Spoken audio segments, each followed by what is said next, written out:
good family channel. Today I'm going to be making a small drill out of old motor.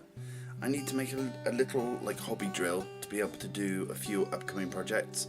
I've got the motor lying around, so I thought I'd show you how I'm going to do it. Some of the things I show you will be relevant purely to me. You will have to adapt it to your own way. There are many of these types of motors around now. They're about £10 on eBay. I'll leave a link in the description for the type I'm talking about. I'm not saying to buy it from that seller. I'm just saying that will be a type that would work. So let's have a look at the things you'll need. A clamp of some kind. I'm using a handy helpers that broke that I then put into a simple little clamp jobby. Some wire, obviously a motor, a small chuck head which also you can buy off the internet, some banana jacks. They're specifically for me because I've set it up so I can actually use this power pack. Various tools, a soldering iron, some solder, a hot glue gun, and some other bits and pieces as we go along. This could all be done, I suppose, with a hot glue gun, but I obviously like to do soldering because I've got a soldering iron and I enjoy it, and it will last longer if you do it with a soldering iron, but if you haven't got one, you'll come up with a way. Another thing I forgot was a momentary button. Tiny little thing. The majority of the ones I've got I've actually just salvaged from old electronics. I don't think I've ever bought some actually. I have tons and tons that I salvaged from different bits and pieces of tech. I never let anything get chucked away until I've had a chance to take everything I need from it. This is just a button that you press and it's on, let go and it's off. You could actually make it just a wire connection that you press. You know, this, as I say, is just to guide you in the process. Do it however you feel is best for you. Okay, let's get on with it then. Okay, so we start off by stripping the wires and sorting them out.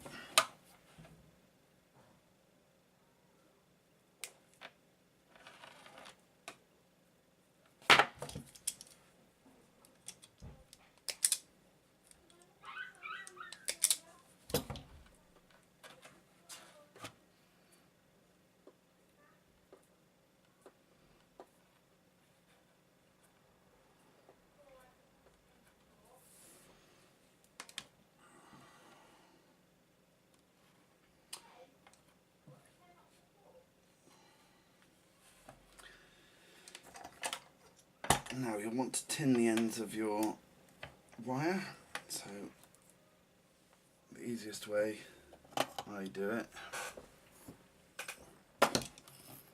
is, let's get zoomed in a bit, shall we?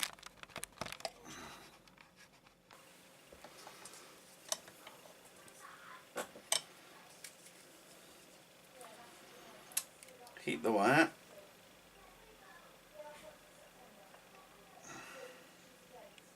And then you touch the tip of the iron and the wire at the same time and bring it along. It's as simple as that. So heat the wire. Then at one end I chose closest to the insulation. Touch the tip of the blade and there you go, job done. Okay, now I've already got a little bit of solder on these connections, so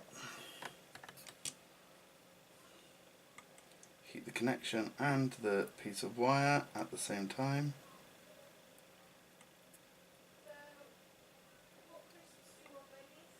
Done.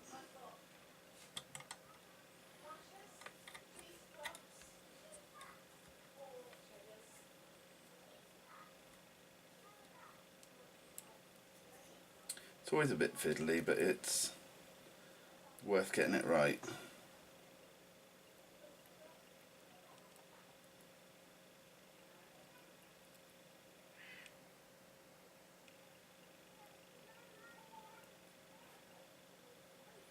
There we go.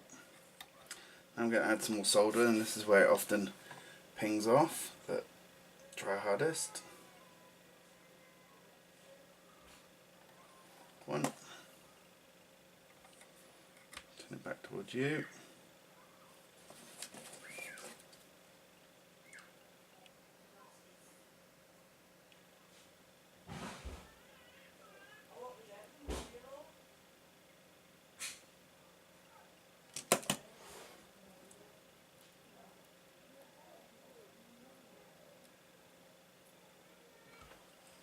There you go. Now at this point I would advise testing the motor to make sure it works. So same again, clip the wires. I'm going to be tinning the ends of these as well.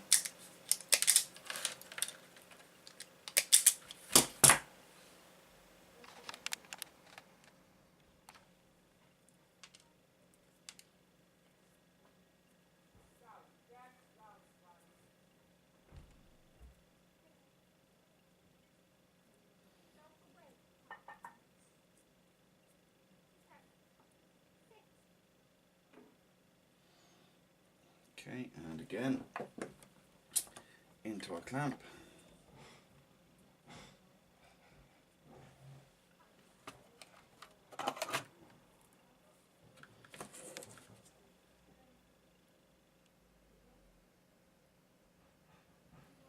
Heating both the wire and the solder.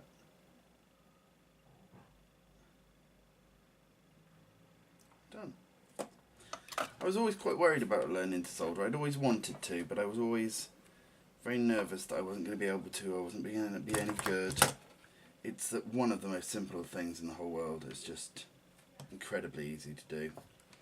Right. Shall I add my jacks now? Yeah.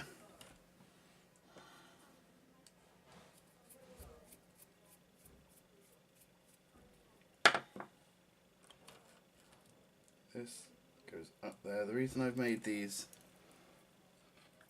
this shaped, I've made them quite fat, is because these banana jacks are cheap and they don't like holding on to anything. So attempt number one.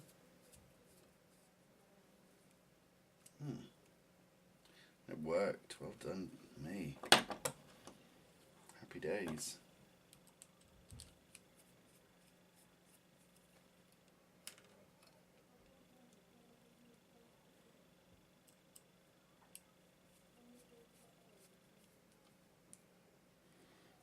Okay, so, oh, where's the remote?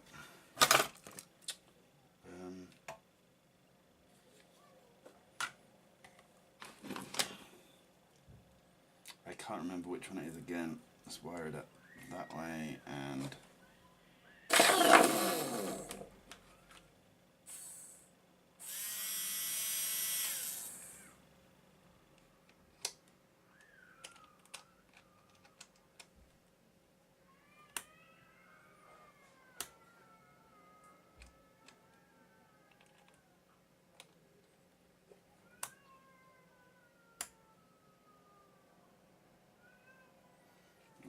Before we do any more, where's my multimeter?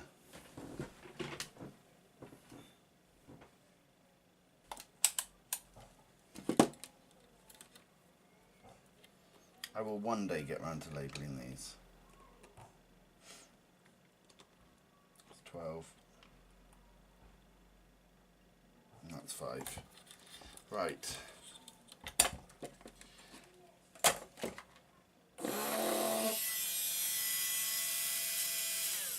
Right, there we go, that's working absolutely fine. Now, we have to connect a battery to it, a button to it. So what I want to do is I'm going to bend this up like this, and I'm going to connect, oh, I don't know if I want to do that now, hang on,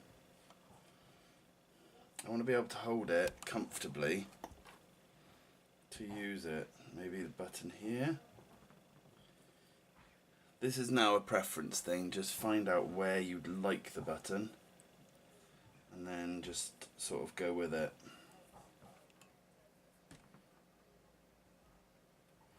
Yeah, maybe there.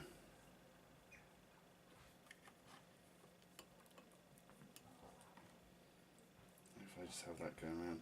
Okay, the next thing, with these momentary buttons, sometimes they are corner to corner and sometimes they're just side to side. So again, grab your beautiful multimeter that I couldn't live without, go to the continuity tester,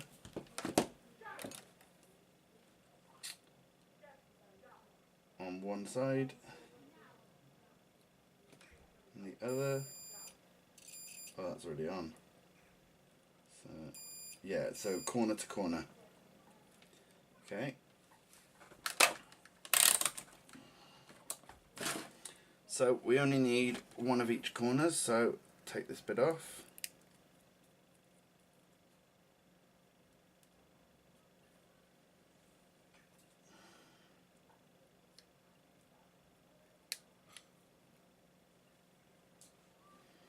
Okay. Now very carefully plonk that there. Now we need to cut either wire, it doesn't matter, wherever we're going to put this switch. So I think about here. Oh, I hope I think about there, so just sort of cut it without thinking properly. Okay.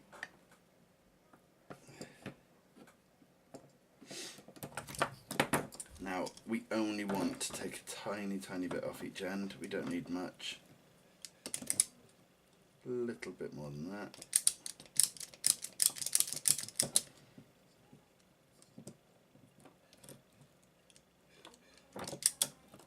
Yeah, perfect. And this side. Perfect. Okay, now it's a case of just soldering each piece to that. So make sure it's going to lay where we want it. I could, if I get it right, turn it that way. Oh, again, it's all about working out what you want, where you want it. I think I'm going to have that all bent back like that and just have this up.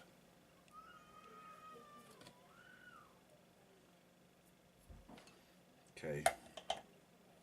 Start off by tinning those extremely small wires.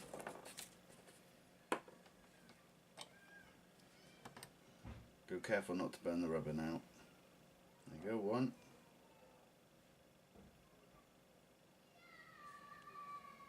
There you go, two. Now, I want to come in from both sides with it, like this. So solder one side first. I could bend that over, plunk it in like that. There you go.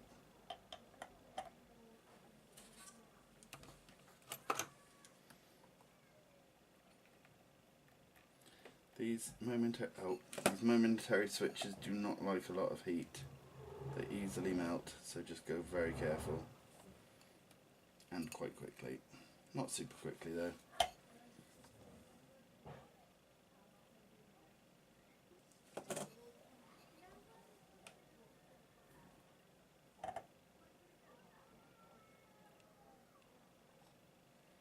Done. Now, I think again I'll give it a test.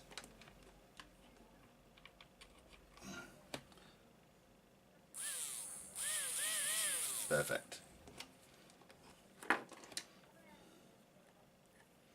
Now, obviously we do not, if we put it like that, because the case is metal, it will complete the circuit. So, we're going to have to put a little blob of glue there, and then position it, I think, diamond ways on. So let's get our hot glue gun heating up.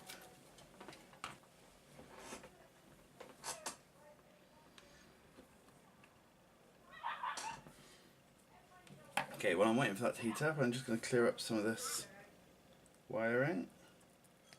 I'm going to be hot gluing this wiring too, but just make sure you don't end up getting it inside the inner workings of the thing, or this, not all of them have it, but this little tip here, this actually spins when the whole thing spins as well. You don't want to hot glue that shut.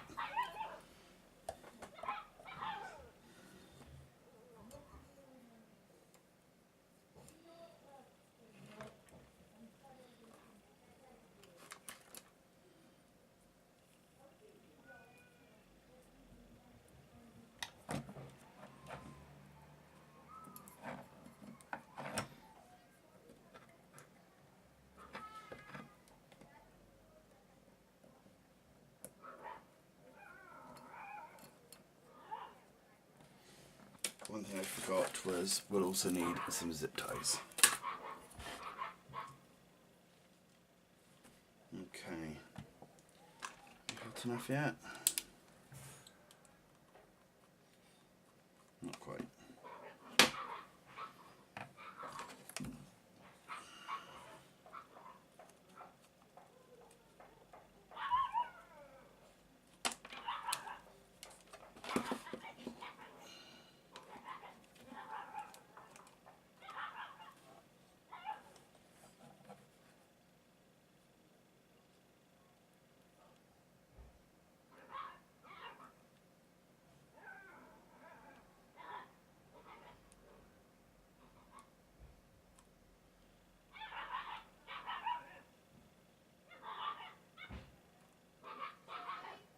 I'll be down in a bit.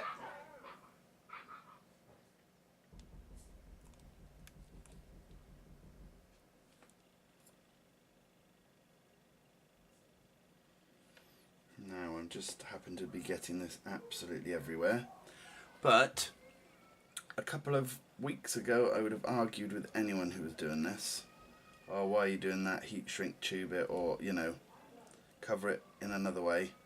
But I built something similar, and it needs that extra support on the terminals. You just don't want it getting bent and, you know, bent, and it will just eventually snap.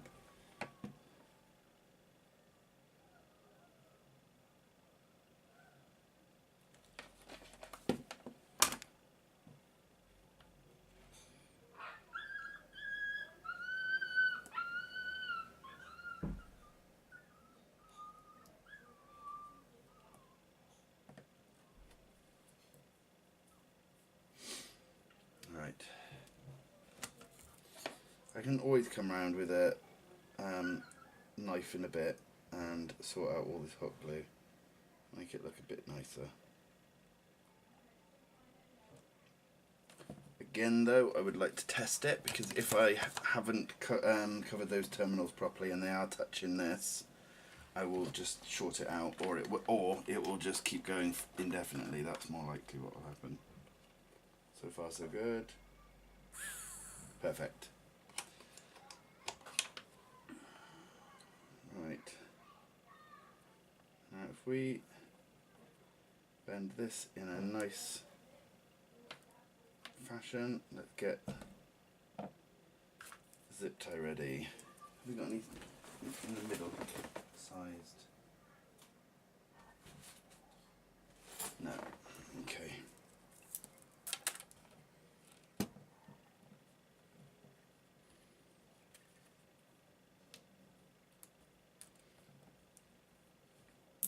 Now, as you'll see now, I'm going to zip tie quite close to the button, making sure that all the wires are connected.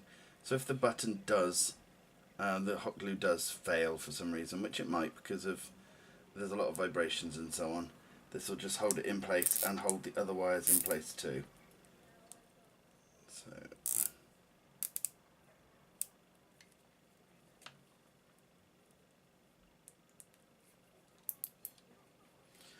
pull that quite tight. That's one zip tie. Now I'm going to put another one on to hold all these wires in place.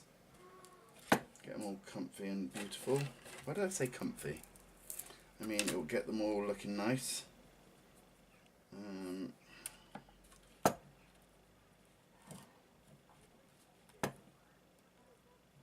You don't have to do this, but I always try and get my zip ties facing the same way if I'm using more than one, just to make it look a bit more uniform and in the same area. Now try not to cover up these holes here, because that is actually a cooling vent. There's a little fan at the bottom of that that spins around and sucks some cold air back into it. Okay, so there we go. That is pretty much the entirety of this build. Should I put another one down here just to make sure? Yeah, I'll do one more. What's better than 2 zip ties? 3.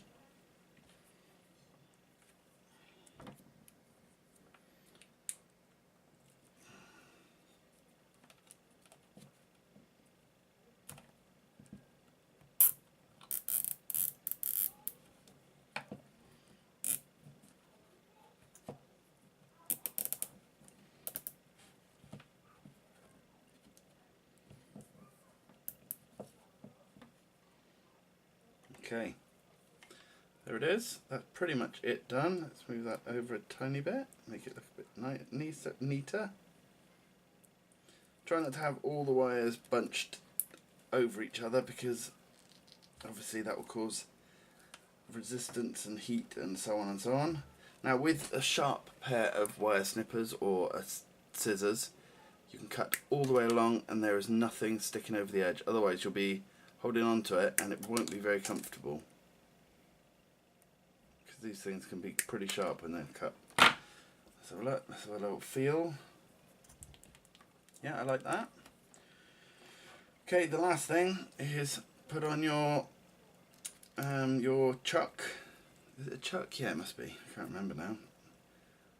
And it's all about giving it a test now. Does it work? Let's have a look. Negative to negative, positive to positive. Get it comfortable in my hand.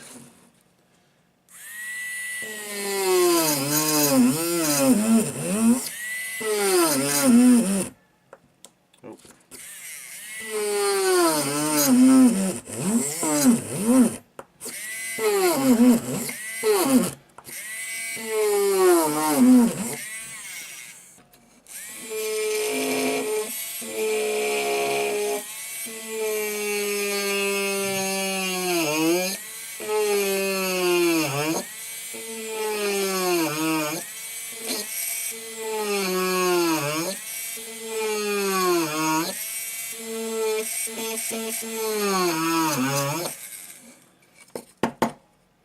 Okay, so one simple drill.